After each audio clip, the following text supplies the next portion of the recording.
Bien, de vuelta con ustedes a través de la señal de Canal I en Contexto, con Pablo Quintero, politólogo y también consultor político hoy en nuestro espacio. Estos 30 minutos estamos hablando sobre las elecciones municipales y de gobernadores que se van a llevar el 21 de noviembre, pero también de la negociación que se está dando en la Ciudad de México entre gobierno y oposición, una negociación que, como mencionamos, significó un cambio en el discurso, un cambio en la ruta que se ha planteado desde un sector político del país que, previo del año 2020, sostenía que no había negociación, que no había acuerdo, que no se iba a negociar, incluso en algunos casos con personas tachadas de terroristas por el gobierno de los Estados Unidos o por algunas organizaciones internacionales. Este cambio, mencionaba nuestro invitado, tiene que ver con lo que está ocurriendo ya en un contexto geopolítico. Estados Unidos, con el cambio de una transición de gobierno de republicano a demócrata, ha disminuido de alguna manera su atención con lo que ocurre en Venezuela, pero a lo interno tenemos una Asamblea Nacional que fue electa en un proceso que se desconoció por parte de estos actores hoy.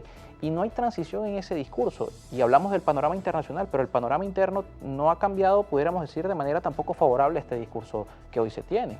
Sí, bueno, vemos que ahora los actores políticos, con la mediación de Noruega, el apoyo de la Unión Europea y quizás un mínimo de coordinación entre algunos sectores moderados, para llamarlo de alguna manera, están en México en este momento negociando. Negociación y diálogo, que hay que entender que son herramientas de la política. Para hacer política no puedes dejar a un lado el diálogo y la negociación. Por más polarizada que esté el sistema, por más difícil que sea generar un acuerdo con los sectores del gobierno, el diálogo es necesario. Además, porque no tienes otro recurso.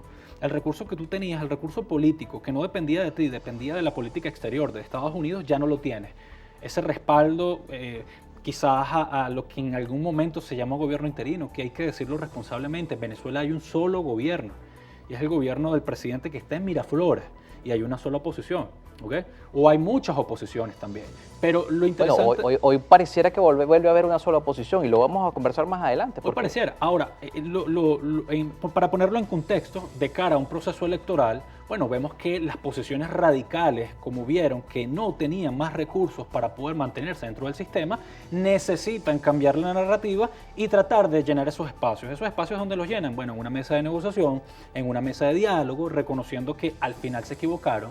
Quizás no hacen mea culpa a lo interno de sus partidos políticos, la gente necesita que le expliquen muchas cosas, necesita escuchar qué fue lo que pasó con el gobierno de transición, con ese cese a la usurpación, que al final nunca llegó, y lo que llegó fue una mesa de negociación en México. Entonces, pero bueno, pasando la página, lo que tenemos que ver ahora es que hay un proceso de negociación, hay unas elecciones para el 21 de noviembre, que son unas elecciones muy grandes.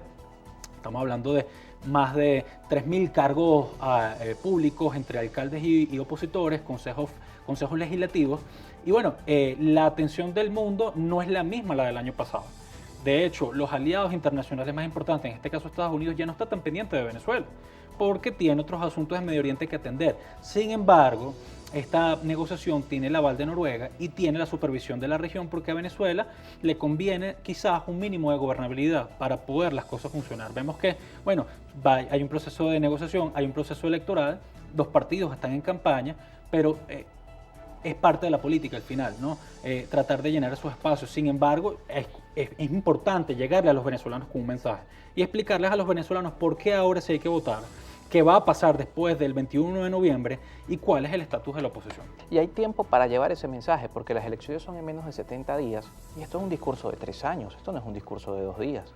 Sí, bueno, la oposición necesita hacer campaña de aquí al 21 de noviembre, y esa campaña tiene que aprovecharse. El chavismo ya está en campaña. La oposición no puede dejarlo todo para última hora. La oposición tiene que llevar un mensaje explicativo, un mensaje quizás hasta pedagógico de por qué los venezolanos van a confiar en ellos, entendiendo que hay una crisis de popularidad y de credibilidad en todas las encuestas.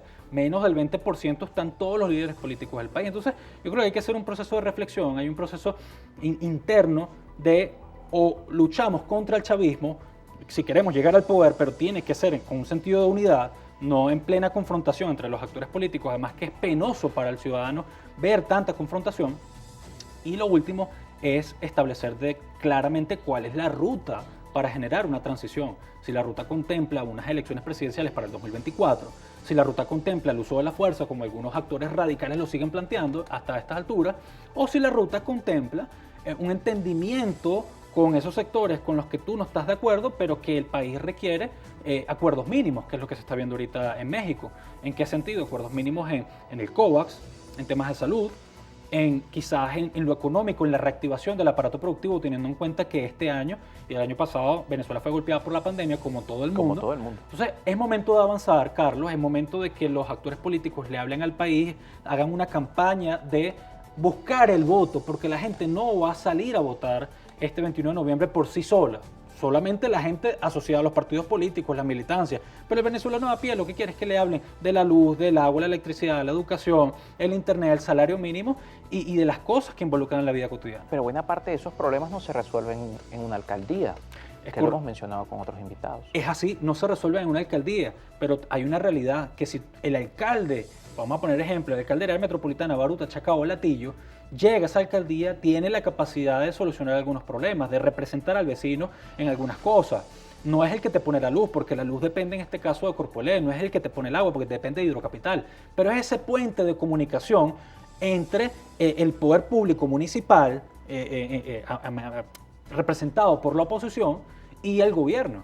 Es decir, eso que se dice que los espacios no se pueden perder, es así. Los espacios no se pueden perder porque quien te representa en una alcaldía o en una oposición, si esa persona es del chavismo, capaz no le interesa solucionar los problemas, pero si es oposición seguramente tiene la capacidad de solucionarlo, tiene la capacidad de representarte, de solucionarlo.